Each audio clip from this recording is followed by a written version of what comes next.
Well guys, today I'm going to be going to a very small IGP trial because one of the individuals, Carson, in my training group is going to be trialing his dog.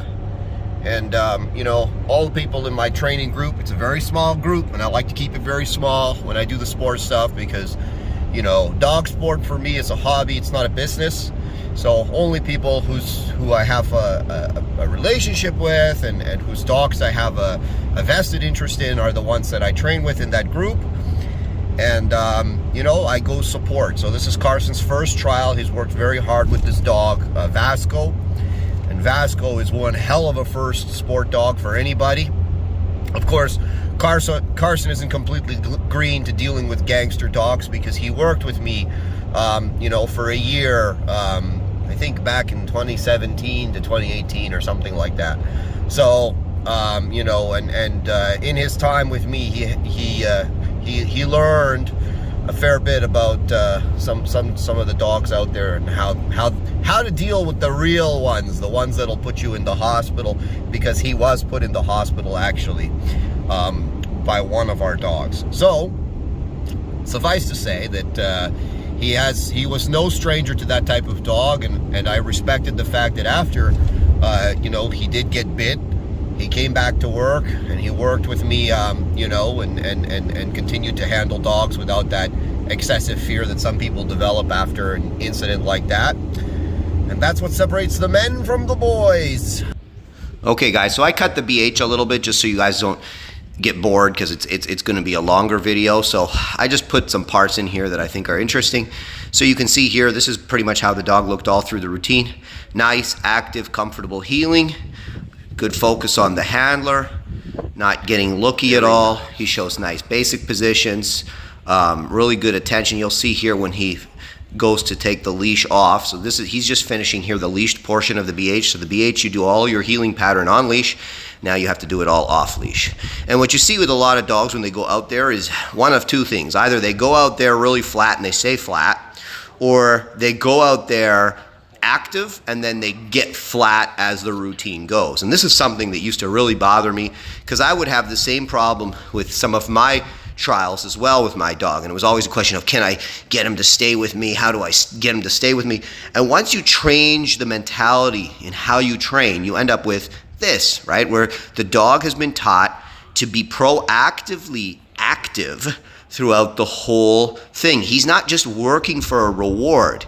He's been introduced to the concept of arousal all the way through the training, and he's been taught to be aroused all the way through the heeling, dumbbell retrieves, motion exercises, everything. And you see that reflected in the focus, in the behavior of the dog. And by the way, to those of you anti-e-collar people, this dog is trained with an e-collar. And of course, in the trial, he is not wearing an e-collar. How could this be? Why is he still listening? Because the e-collar, for those of you that don't know, is a tool and nothing more and nothing less. You know, whether you train a competition dog or you train a dog for real life, you know, the e-collar is not the training. The training is the training, as this dog here is demonstrating. So again, you see nice active behavior. Now, that sit in motion was pretty good. You know, he did look there. Again, in a higher competition, maybe he'd lose a half a point, but not too much. Very good focus and attention all the way through. And again, I just cut it here. And again, look, active dog. That's the whole goal. That's the whole way we train. So for those of you that see me doing my competition work and wonder, why in God's name are you letting your dogs bark on you and jump on you and all the stuff that I allow them to do? Why are you doing all this stuff? It seems crazy. It seems scary. Why are you doing it? It's so that when we get to the trial, we have a picture like this. Is it guaranteed? Nothing in life is guaranteed, but it sure as heck stacks the deck in your favor. Nice. So here he bumps a little bit. Okay. Again, not a huge deal. He could have been a little bit faster. That's something that we'll work on. So as you can see, a really nice routine overall. High BH for Carson. Excellent job to him. Good overall. Good. All right. No, yeah, he did really good, guys. We'll talk more about it later. So just so you guys, P trial looks like. There it is in all its glory. Lots of people. I think Carson's probably going to have the best dog out here. Just saying. Not because I like him, but yeah. So it's lunchtime now at the trial. Carson's drinking, as is his girlfriend. Is that the correct title? Yes. Okay. Old lady. Old lady, wife, primary caregiver. Yeah. So there you guys can see, the typical trial is what's the word? They're catered. This is catered mac and cheese. No, I'm lying. It's not usually catered at all. So this is actually pretty nice. So we're gonna catch some more stuff after lunch. Crawling here while you're headed out. She needs to be calmer on your way out. On the recall, she comes fast and straight. This finish is ever so slightly crooked. This is the lowest of good.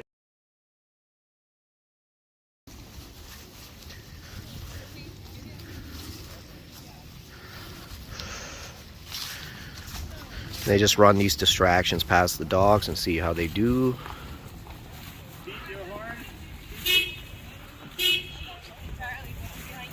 Keep walking. Yeah, I realized that was. Is Carson still not failing yet? Heel command. Huh? I need a heel command, a functional heel command. You don't have one? Oh yeah. Unbelievable. What happened to his head? Did you beat him? Yeah. Well, I thought so. That's what happens when he doesn't heal properly. Whack, whack. Where's your 2x4?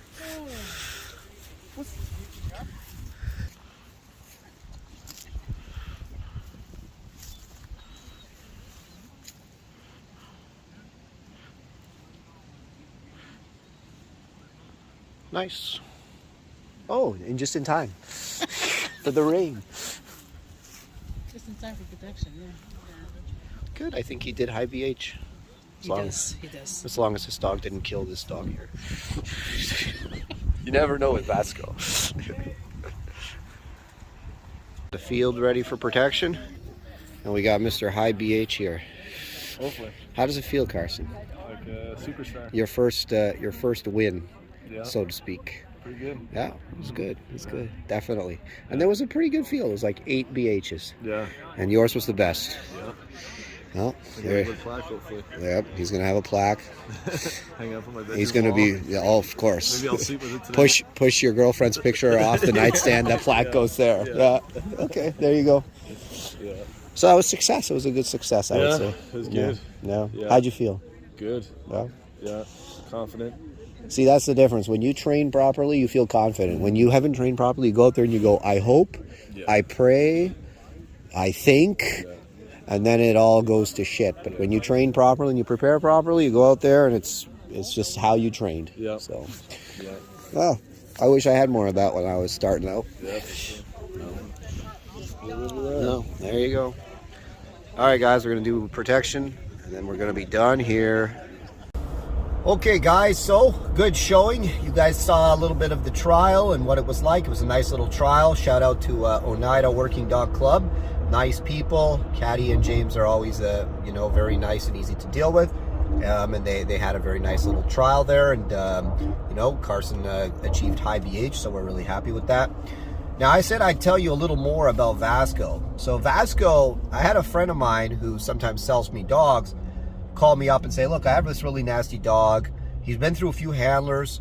If you don't want him, we're probably just going to put him down. And I said, okay, well, that's interesting. So, a lot of people, they say stuff frivolously about dogs. This guy doesn't. Like, we have a very similar perspective on what's a strong dog versus what's not. And by this point, Vasco actually has a bit of a reputation both in Quebec and in Ontario. The people that know him know what kind of dog he is. He's not the kind of dog where everyone is talking about how bad he is. He's the kind of dog where we know he's a badass dog. So, anyways, basically when we said we would take him, Carson had told me previously, like I said to you guys, Carson worked for me for a while. Now he's doing his own thing. But anyways, Carson told me, hey, look, I want a real, serious dog. I want a real, badass dog, right? Now, Carson's previous dog was actually from my breeding program. He showed a lot of promise as a puppy, but as he got older, we saw that he didn't quite have what's in it to make a competition dog. He wasn't showing what we want out of a top competition dog. So, we ended up selling him through somebody that we know to a police department. So he ended up at a police department. They're very happy with him. But for top competition, he wasn't going to be the type of dog that we needed.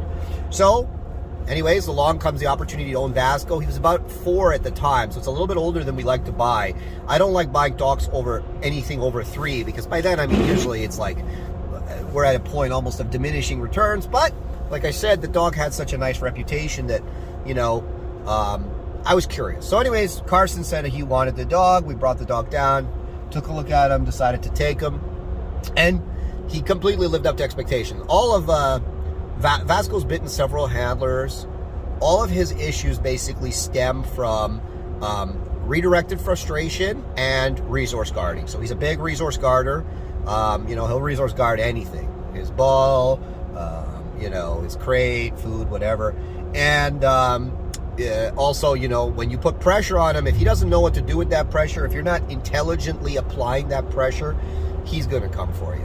And that's what was happening in the past. So we basically remodeled him, started him from the ground up. Carson did an excellent job following the system. And I've had this experience with several dogs already before, so I kind of knew exactly what we should be doing step by step. And we took Vasco through the system.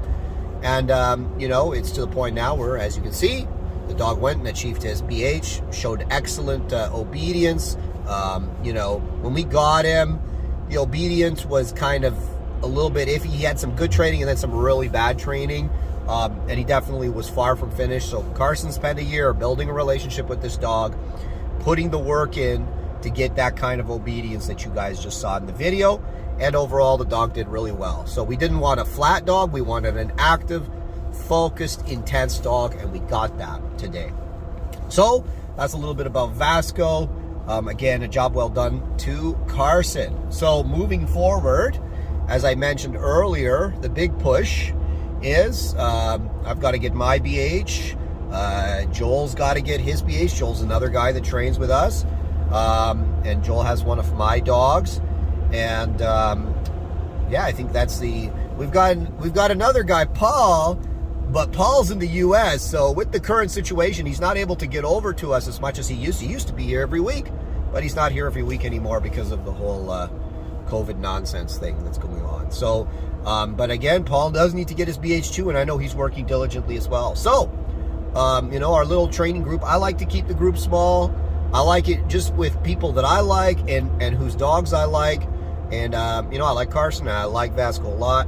So, you know, when I say that a dog, like I said, you know, I said to some people today, I'm like, you know, Vasco's a dog, probably like the top 3 dogs in Ontario. Now, I don't know who the other 2 dogs are. I'm being like generous in that I'm giving him enough space that, okay, let's assume that there's 2 other dogs. I'm not talking about in terms of points, and that's where people kind of get confused, and that's what separates the men from the boys, my favorite saying, in terms of breeding, right?